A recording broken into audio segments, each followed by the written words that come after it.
E aí, meu povo, como é que vocês estão? Sobrevivendo à quarentena? Eu sou a Nantá, esse aqui é meu muro, e hoje eu tô aqui pra falar de como histórias interferem na nossa forma de ver o mundo. Vem comigo?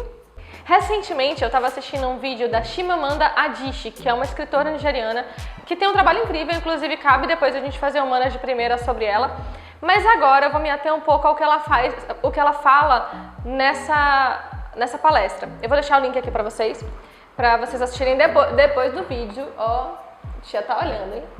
Mas por que eu tô falando sobre isso? Por que esse vídeo me chamou tanto a atenção? A Chimamanda, ela vai falar de como ter acesso a apenas uma história faz com que a gente tenha uma visão de mundo reduzida e em muitos momentos a gente tem uma visão de mundo equivocada. O título do vídeo é O Perigo de uma Única História. E durante o vídeo ela vai contando um pouco da história de vida dela para exemplificar isso. Ela traz vários casos, não vou trazer todos agora, mas ela começa contando que ela foi uma escritora precoce. E nesse momento que ela começa a escrever, ela escrevia basicamente sobre as histórias que ela tinha acesso. E ela teve acesso basicamente à literatura norte-americana e inglesa. Ela escrevia sobre meninas loiras de olhos azuis, que brincavam na neve, que comiam maçãs, que falavam sobre o tempo. Mesmo ela sendo uma menina nigeriana, que nunca tinha visto a neve e que não tinha nenhum motivo para falar sobre o tempo. E você pode estar se perguntando, mas tem algum problema nisso? Tem algum problema a gente escrever sobre uma cultura diferente da nossa? Não. Não existe um problema diretamente em você escrever ou você ler sobre uma cultura diferente da sua. Mas existe um problema em você não ver a possibilidade de você estar enquadrado em alguma cultura, em algum lugar, de você ser retratado na literatura, no cinema, enfim. Tem uma fala da Chimamanda que me chamou muito a atenção, que ela meio que exemplifica um pouco isso que eu tô dizendo. Ao meu ver, isso mostra como nós somos impressionáveis e vulneráveis face a uma história, principalmente quando nós somos crianças. Porque tudo que eu havia lido eram livros nos quais os personagens eram estrangeiros, e eu convenci-me de que livros, por sua natureza, tinham que ter estrangeiros e tinham que ser sobre coisas com as quais eu não podia me identificar. A gente não está falando de alguém que escolheu falar sobre estrangeiros. A gente está falando de alguém que entendeu que a única maneira de se fazer literatura, de escrever histórias, era contando histórias às quais ela não pertencia e ela não se identificava. E isso não tem como ser aceitável. Ela segue contando um pouco da história dela e ela conta que ter tido acesso à literatura africana não só mudou a forma dela ver o mundo, mas salvou ela de ter tido acesso a apenas uma história. Mais pra frente ela conta que ela foi estudar nos Estados Unidos. E quando ela chegou nos Estados Unidos, ela tinha uma colega de quarto da faculdade que queria entender como é que ela falava inglês tão bem. Ela teve que contar pra colega que inglês é a língua oficial da Nigéria.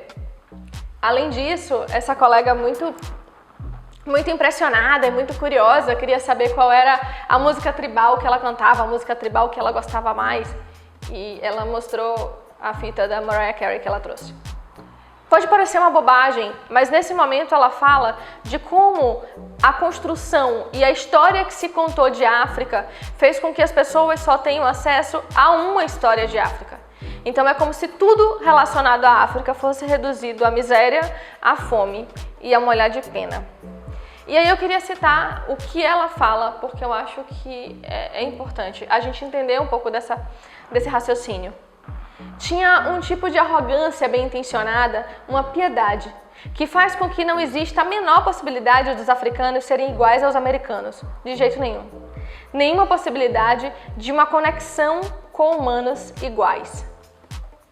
Eu não sei se vocês já ouviram falar sobre isso ou não, mas existe um complexo que é chamado de complexo do branco Salvador, que inclusive é o complexo que acaba motivando muita gente a ir para a África fazer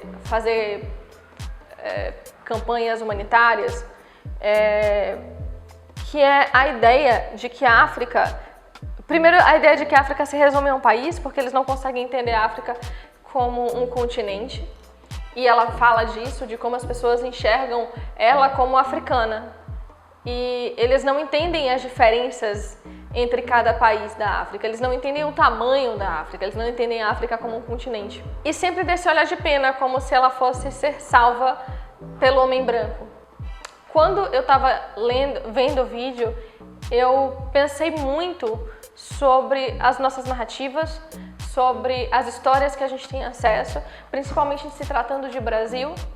E aí eu fiz um paralelo com os videogames, porque a maioria de vocês que joga videogames sabe o quão ainda é escasso o acesso a personagens femininas bem construídas nos videogames. Ao passo que, basicamente, você tem muitas histórias em que o protagonista é um homem branco. Eu me vi pensando que quando eu era uma menina, que eu comecei a jogar razoavelmente cedo, eu tive acesso a videogame razoavelmente cedo, apesar de não ter videogame em casa e não poder ir para locadoras, enfim, tem uma série de histórias, eu falo sobre isso no primeiro vídeo. E apesar disso, quando eu comecei a jogar com personagens, quando começaram a aparecer personagens, sabe, humanoides, nos videogames, eram sempre homens brancos que estavam seguindo a sua história e que quando apareciam mulheres nos videogames, essas mulheres geralmente eram donzelas em perigos a serem salvas. Também mulheres brancas. Aqui eu fico o primeiro questionamento, que é como a gente pode pensar em uma construção de mundo, porque videogames são também construção de mundo. Quando eu tive vontade de trabalhar com videogames, foi porque eu entendi o impacto que o videogame tinha na vida das pessoas. Mais até do que porque eu queria fazer joguinhos, é porque eu sabia que eu queria impactar a vida das pessoas.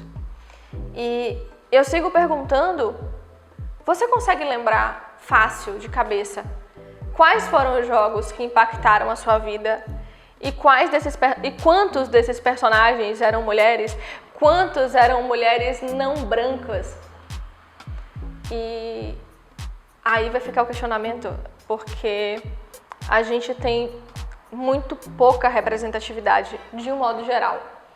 E a gente entende videogame como construção de mundos. E se a gente pode construir mundos tão diversos e mundos para além dos nossos, por que a gente continua contando a história do homem branco que é o salvador da pátria?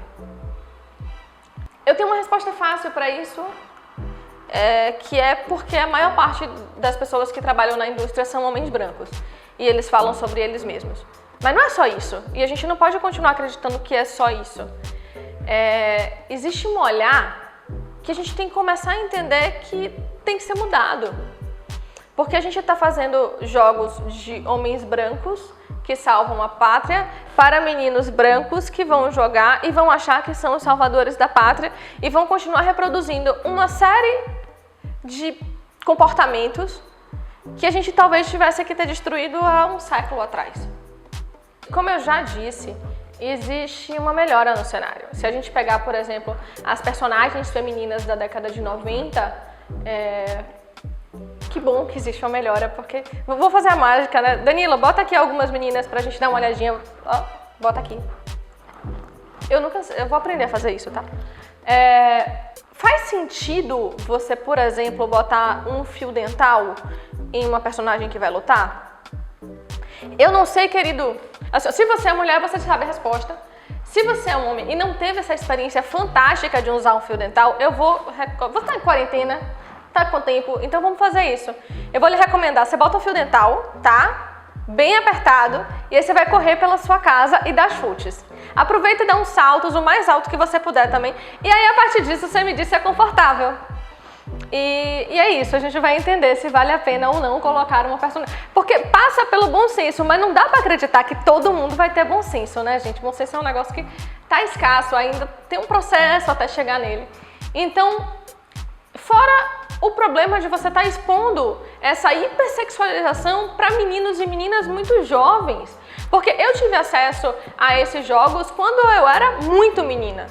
E eu não conseguia entender porque que aquelas mulheres que eu jogava e que eu via representadas, elas não batiam, elas não eram similar a nem a ideia de mulher que eu conhecia, sabe? Porque a gente está partindo do pressuposto que essa mulher, esse personagem, ela está tão a serviço da masculinidade e de uma masculinidade extremamente tóxica que você sequer consegue se aproximar dela. Então, feita a provocação, eu entendo e eu fico muito feliz de perceber a melhora, sabe?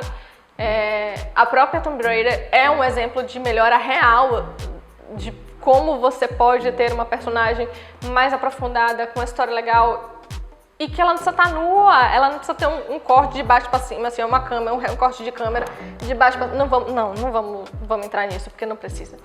Mas, para além disso, para além do AAA, a gente tem uma melhora, principalmente se a gente pensar no cenário indie. O que tem sido feito no cenário indie é muito importante, porque é onde a gente tem a possibilidade real de mudança.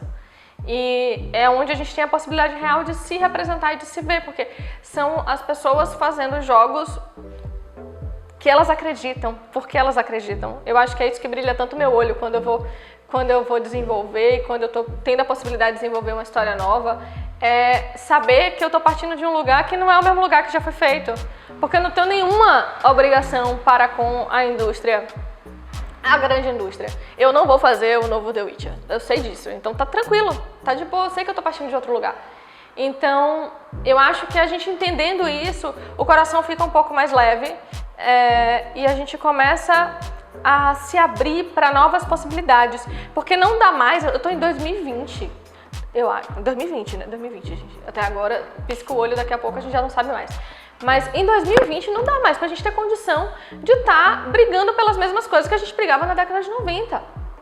A gente precisa ter outras possibilidades, a gente precisa ver as pessoas representadas para que as pessoas se vejam representadas. E o único caminho possível para isso é mudando a indústria. A gente precisa de mais representatividade na indústria. Aquilo que eu falei mais cedo, que a gente tem um monte de homem branco produzindo, a gente precisa de mais gente produzindo. A gente precisa de outras pessoas nesse cenário para que a gente tenha, de fato, diversidade. Diversidade não vai existir se você tiver um monte de gente igual fazendo alguma coisa. Diversidade existe da diferença. Então, a gente precisa que a diferença esteja representada. Tem muita coisa a falar sobre isso, acho que dá um vídeo inteiro só para falar sobre diversidade, e mesmo assim a gente não vai comportar tudo. Tem muita coisa, tem muito vídeo novo vindo pela frente. Eu acho que deu para entender um pouco dessa perspectiva e perceber que quanto mais, melhor, e quanto mais diverso, melhor. Então, se você tem sua ideia de jogo, bote pra frente, comece a fazer. Se você quer que a sua empresa ou que a empresa que você gosta, por exemplo, represente você do jeito que você gostaria ou represente mais pessoas, cobre isso, sabe? Mande um e-mail para a empresa que você gosta, para o estúdio que você gosta e fale, olha, me incomoda não ver pessoas desse jeito, por que vocês não fazem? Porque as pessoas precisam ser cobradas também. Eu acho que faz parte do nosso papel de cidadão cobrar mudança. Então, eu realmente vejo uma perspectiva de melhora e eu acredito que se a gente se juntar para fazer essa melhora acontece. E é isso. Até a próxima. Se inscreve no canal, deixa seu like, manda aquele comentário. Me diz quais foram esses jogos que você jogou que mudou a sua percepção de mundo. E até a próxima.